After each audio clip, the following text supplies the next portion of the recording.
Essa pílula é um oferecimento Caoa Sherry. Praticamente metade da população acha que o presidente Jair Bolsonaro não tem culpa em relação ao número de mortes causadas pela Covid-19 no Brasil. A avaliação é compartilhada por 49,7% dos entrevistados pela pesquisa de opinião da CNT. A pesquisa apurou que 36,4% dos entrevistados acreditam que Bolsonaro é um dos culpados, mas não o principal. Para 11,5%, o presidente é o principal culpado pelas mortes em decorrência da Covid-19. Já a atuação do governo federal no combate à pandemia é aprovada por 54,3% dos entrevistados que foram ouvidos em fevereiro. Desaprovam a atuação do governo 42% dos entrevistados. Produzida em parceria com o Instituto MDA, a pesquisa ouviu 2.002 pessoas de forma presencial de 18 a 20 de fevereiro de 2021. Envolveu 137 municípios de 25 estados. A margem de erro é de 2,2 pontos percentuais, de acordo com o comunicado da entidade.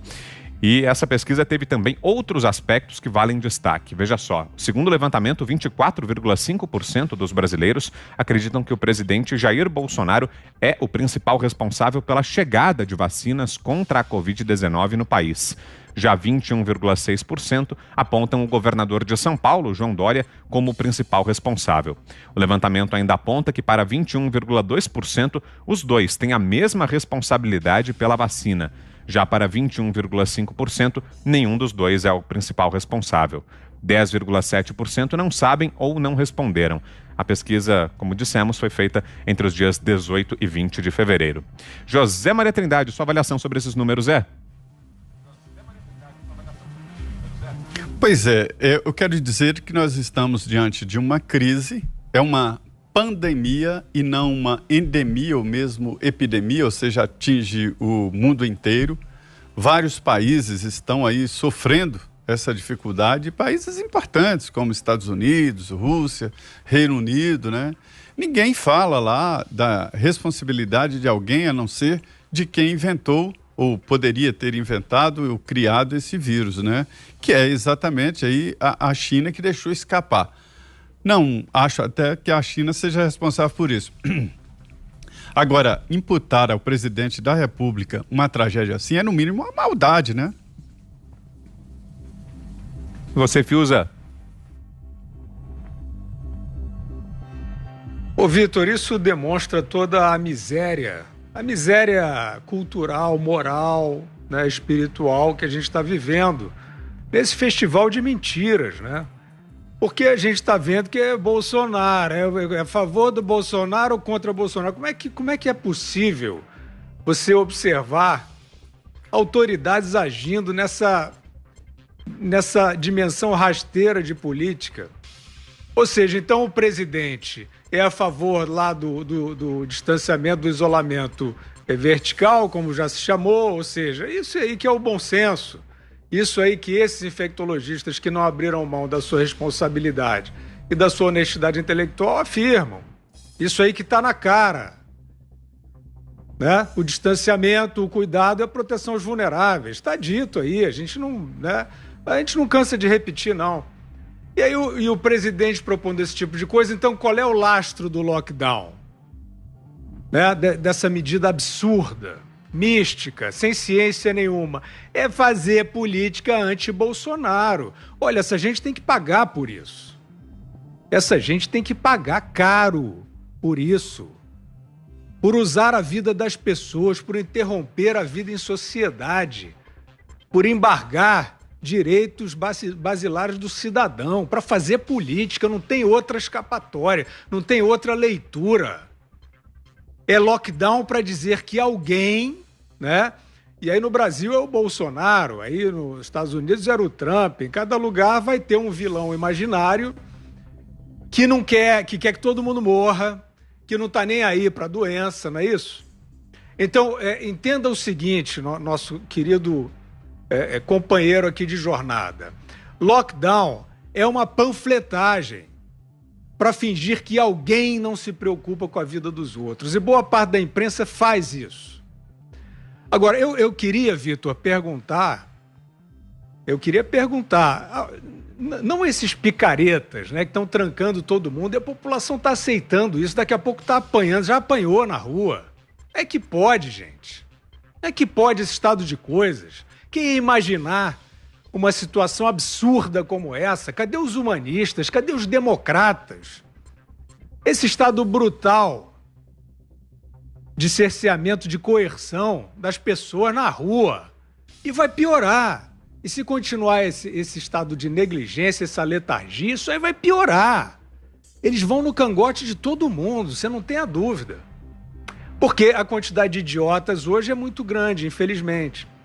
Agora, o que a gente tem que perguntar a esses picaretas, né, esses charlatões que ficam dizendo que estão salvando vida, o que eles fazem quando eles decretam um lockdown, quando eles interferem no funcionamento da sociedade, quando eles impedem a sociedade de viver, fingindo que estão salvando vidas, o que eles fazem para proteger nas periferias os idosos, aqueles com comorbidades, de se aglomerarem em casa com aquele que circulou no transporte que eles fingem que não veem?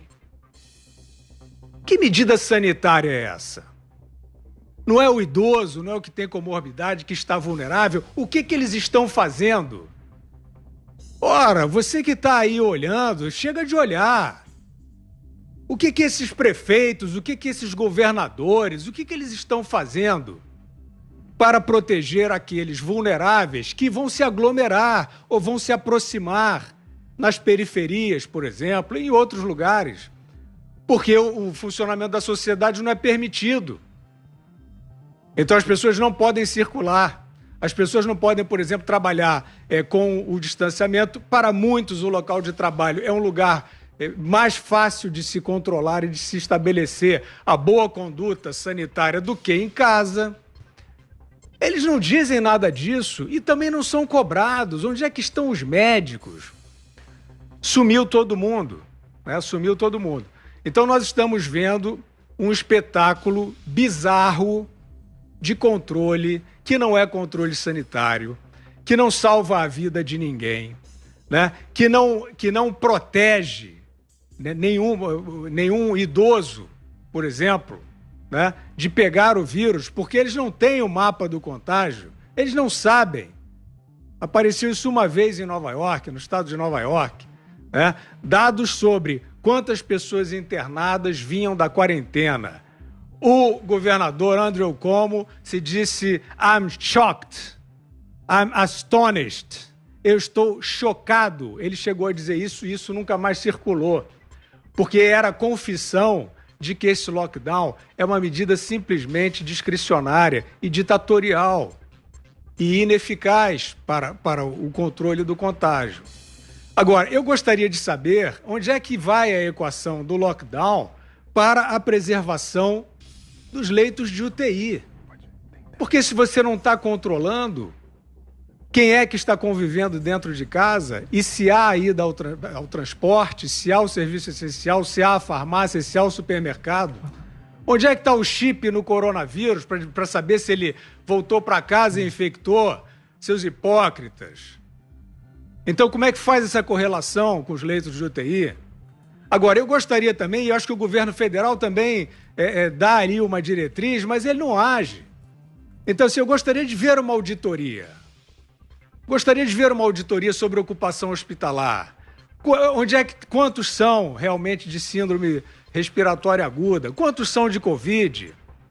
Isso tudo, Vitor Brown, foi para o espaço. Nós não temos esses dados. Nós estamos num festival de desinformação. Nós estamos a pé, né? Então, é isso.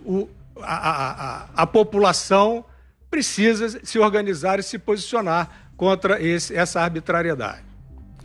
Para fecharmos, Augusto, o que dizer dessa pesquisa? Ontem, na entrevista ao Direto ao Ponto, o epidemiologista Jorge Calil disse com todas as letras o seguinte, que um dos grandes erros aí cometidos no combate à pandemia foi o afastamento de qualquer tipo de decisão do governo federal pelo Supremo. Deixou isso claro. Agora, vamos lá. A prefeitura que decide e o governo do estado que decide. Tá? Enquanto decretam lockdowns, a prefeitura de São Paulo também está gostando dessa ideia, O prefeito entregou 33 milhões para os blocos de escolas de samba que se preparavam para o carnaval. O carnaval ele cancelou. No dia seguinte manteve a verba. 33 milhões são suficientes para você comprar 180 leitos de UTI. Aí foram perguntar ao prefeito como é que é essa história, vai entregar esse dinheiro para o carnaval que não haverá? Aí disse que não, mas a gente está estudando forma de aproveitar em 2022. Carnaval em 2022. Esses são os nossos governantes. A solução para isso, desobediência civil, começando pelos comerciantes. Tá? É isso. Os comerciantes têm sido um exemplo na adoção de medidas preventivas. Eles não podem ser punidos pela incompetência dos governantes.